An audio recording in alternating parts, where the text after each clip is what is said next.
To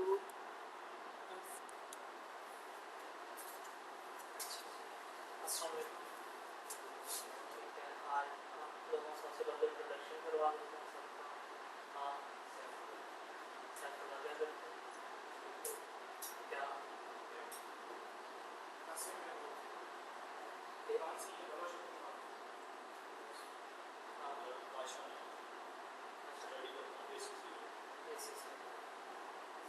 तो आज जो हमारा यहाँ बैठने का मकसद है वो हमारा है ई कॉमर्स पे, हमें अमेज़ॉन पे कैसे काम करना है, कैसे खुद को लेकर चलना है, क्या कमा सकते हैं, क्या नहीं कर सकते, इन सारी चीज़ों को हमने डिस्कस करने के लिए बैठा है। सबसे पहले हमें ये पता होना चाहिए कि अमेज़ॉन जो है वो किस फील्ड में आता है, अमेज़ॉन पर काम किया। जब तक हमें ये नहीं पता होगा अमेज़ॉन में काम क्या है, वो किस फील्ड में आता है, तब तक हमें अमेज़ॉन की वो समझ नहीं आ सकती जो समझना चाहता है। अब इसके लिए सबसे पहले हमने हमारा टॉपिक रखा है ई कॉमर्स। ई कॉमर्स क्या है? इलेक्ट्रॉनिकली चीज़ों को यूज़ करते हुए इंटरनेट के ऊपर हम या तो कोई गुड्स यानी कोई फिजिकल प्रोडक्ट से हम उनकी सेलिंग परचेजिंग करें, या इवन कि हम कोई सर्विसेज दें या कोई इन्फॉर्मेशन दें जिसके लिए दो एंटिटीज के दरमियान एक ट्रांजैक्शन हो रही हो, लेन देन हो रहा हो, वो आ जाता हमारा ई कॉमर्स में। अब ई कॉमर्स में दो मेजर जो फील्ड आ जाते हैं, ऊपर आ जाते हैं दो फील्ड्स। एक तो ये है कि आप सर्विसेज में डील करते हैं, कि आप सर्विसेज देते हैं, उसके लिए लोगों को चार्ज करते हैं। एक फील्ड आ जाती है जिसके अंदर आप फिजिकली जो प्रोडक्ट्स हैं आप उन्हें करना सेल करते हैं और परचेज करते हैं, तो वो भी हमारा किसमें आ जाता है? ई कॉमर्स में आ जाता है। अब ये जो ई कॉमर्स है, ई कॉमर्स में काम करने के डिफरेंट तरीके हैं, डिफरेंट मॉड्यूल्स हैं। वो मॉड्यूल कौन कौन सा है? जैसे इसमें एक मॉड्यूल है जिसे हम कहते हैं B2B। B2B means business to business. इसमें एक मॉड्यूल आ जाता है B2C, बिजनेस टू कस्टमर। एक मॉड्यूल आ जाता है C2C, कस्टमर टू कस्टमर। और एक मॉड्यूल आ जाता है C2B, कस्टमर टू बिजनेस। अब ये है क्या? अब इनके एग्जांपल्स के यहाँ पहले हम इनको फोकस करते हैं। सबसे पहले हमने बात की B2B पर, बिजनेस टू बिजनेस पर। बिजनेस टू बिजनेस में क्या होता है कि जो लेने वाला है, जो बायर है, वो भी बिजनेस है, उसका भी बिजनेस है। जो बेचने वाला है उसका भी क्या है? बिजनेस है। मतलब उसने बेचा एक शॉप को, वो शॉप ने क्या करना है? कस्टमर को बेचना है।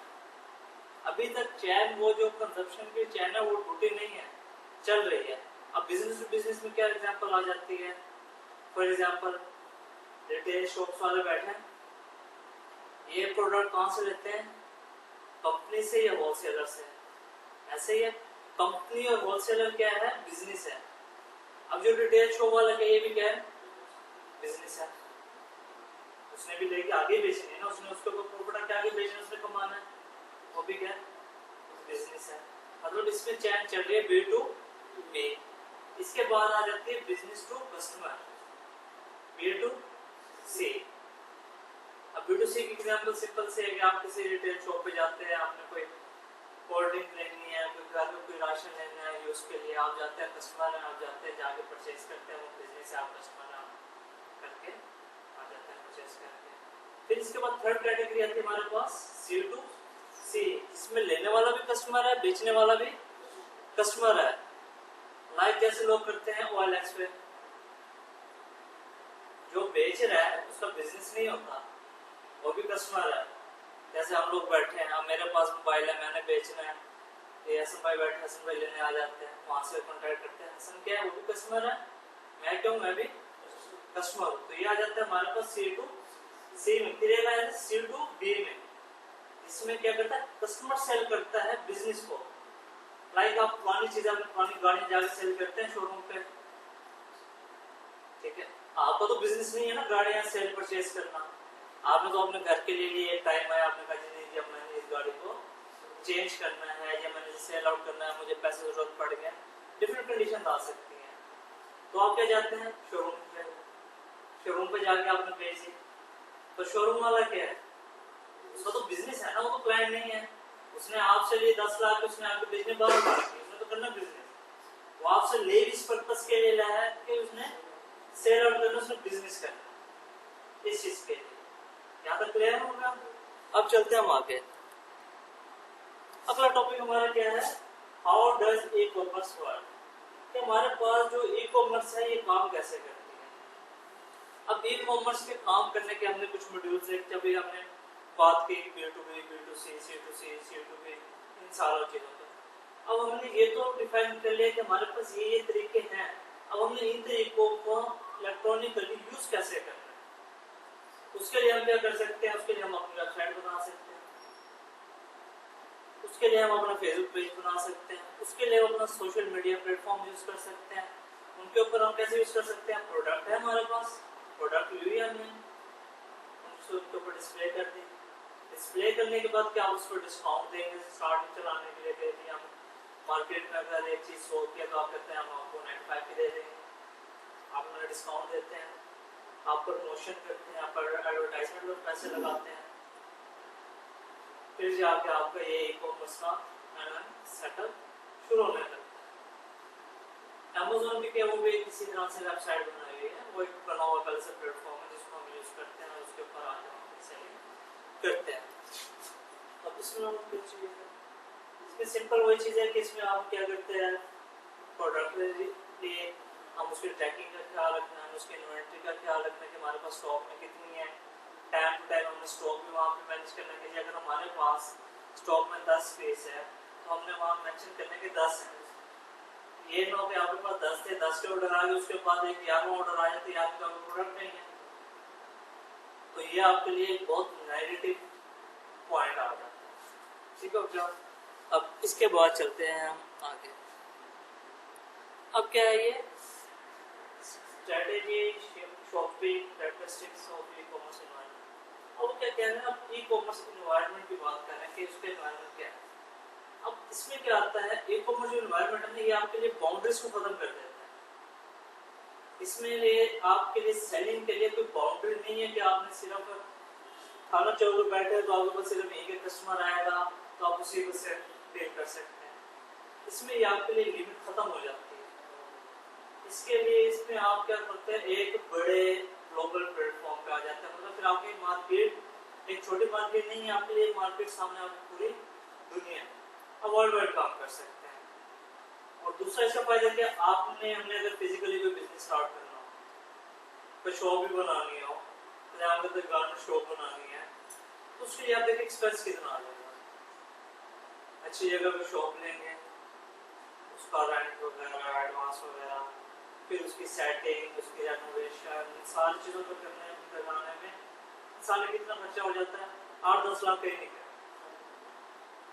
ठीक है, आप जो है 8-10 लाख, अब जिस बंदे के पास वही 8-10 लाख, ठीक है, वो तो काम नहीं शुरू कर सकता, क्योंकि उसके पास टोटल ही कितने 8-10 लाख है, वो तो उसने लगा दिया सारी सेटिंग वगैरह पे, शॉप ली, उसे बनाया, उसे रेनोवेट किया, डेकोरेट किया, सारा काम किया, उसके बाद अंदर माल के लिए पैसे नहीं बचे, तो प्रोडक्ट्स लेके वो अंदर रखे और मैं सेल आउट करें। अब इसी वजह से क्या होता है, हमारा जितने लोग हैं उससे जो सैलरीड पर्सन है, अब उनके लिए बिजनेस करना आसान बहुत मुश्किल है।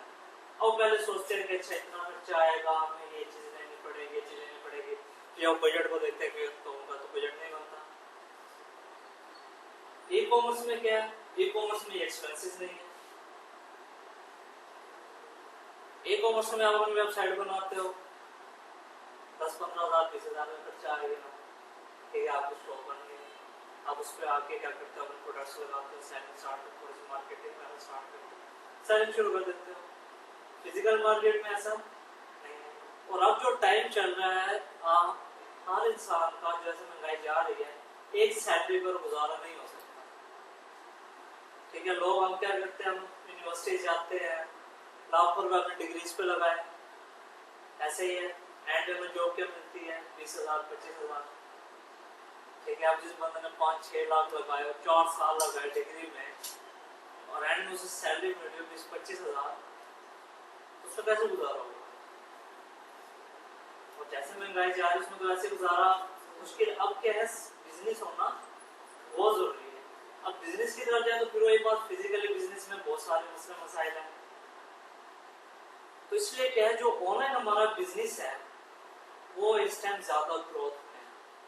कोरोना के दिन थे, सारी मार्केट्स बंद थी, लेकिन जिसका ऑनलाइन बिजनेस था उन्हें कोई फर्क नहीं पड़ा। उनकी सेल्स जहाँ डाउन थी उससे बहुत ज्यादा आपको हो गई।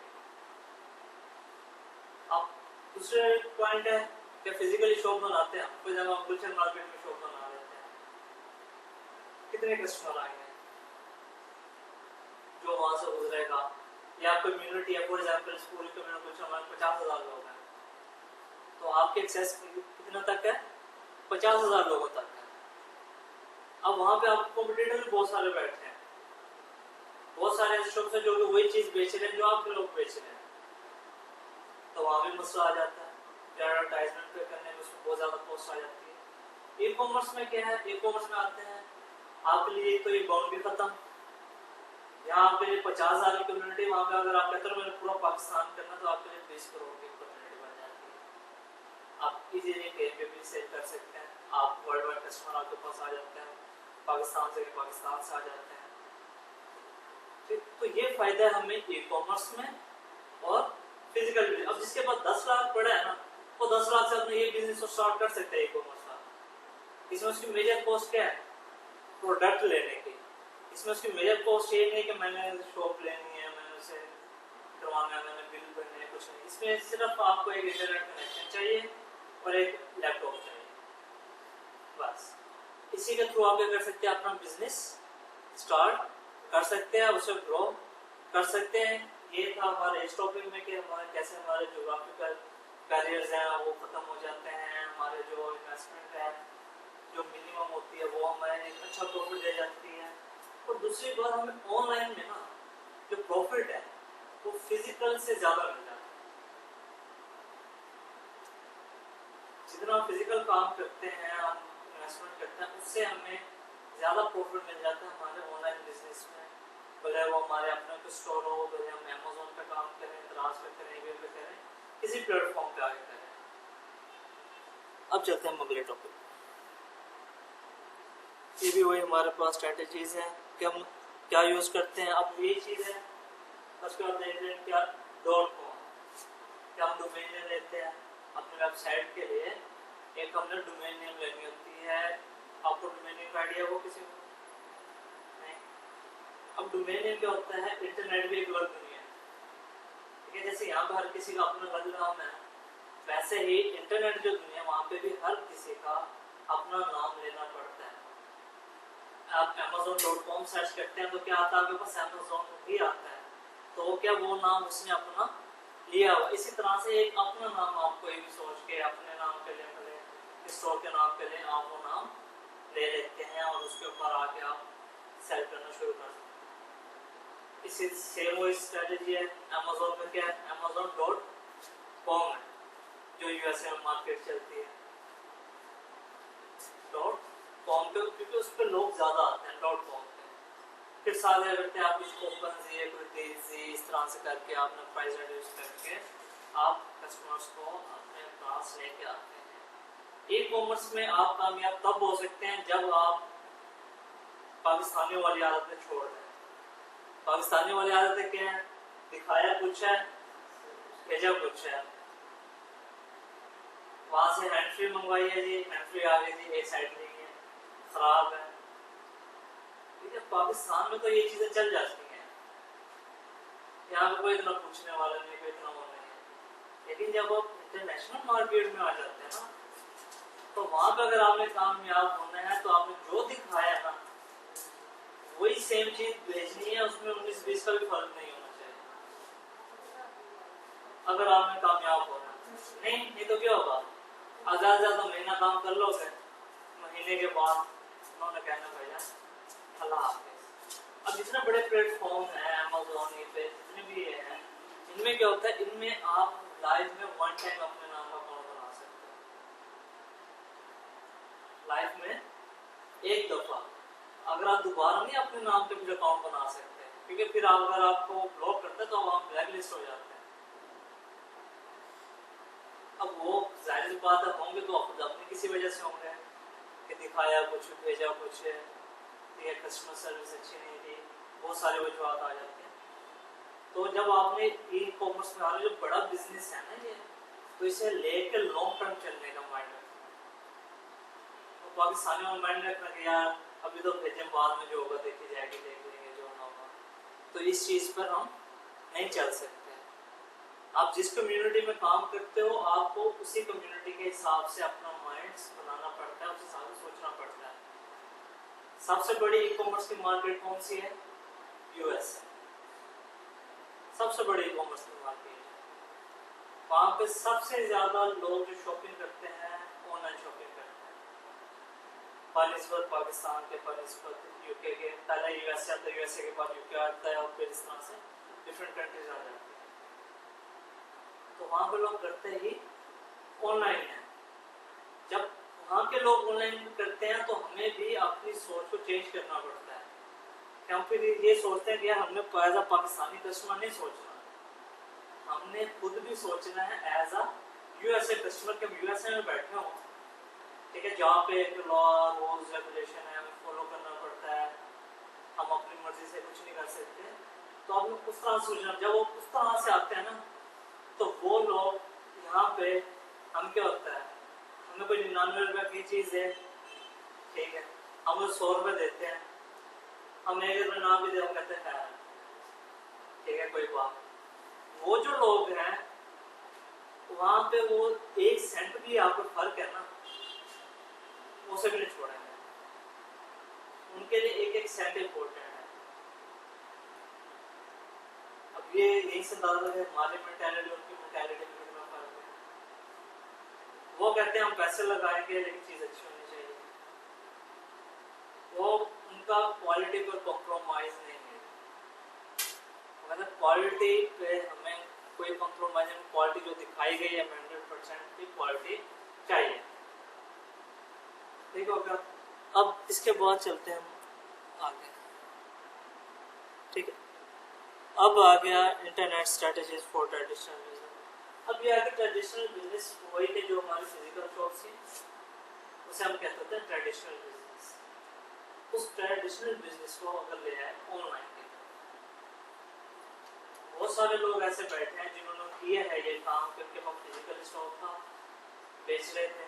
स्पेशली कोरोना लगा, मार्केट्स का लॉकडाउन, अब उन्होंने अपनी वही फिजिकली जो चीज़ें पड़ी थी, शॉप थी, उन्होंने उसी को यूटिलाइज करते हुए प्रोडक्ट सेल करना शुरू कर दी ऑनलाइन।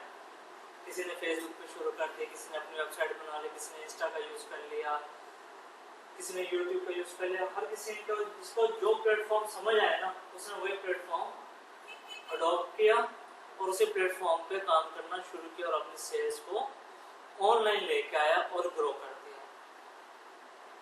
पाकिस्तान में चलता COD, क्या आपने कोई चीज़ मंगवानी है आप पैसे दें क्रॉस टैप।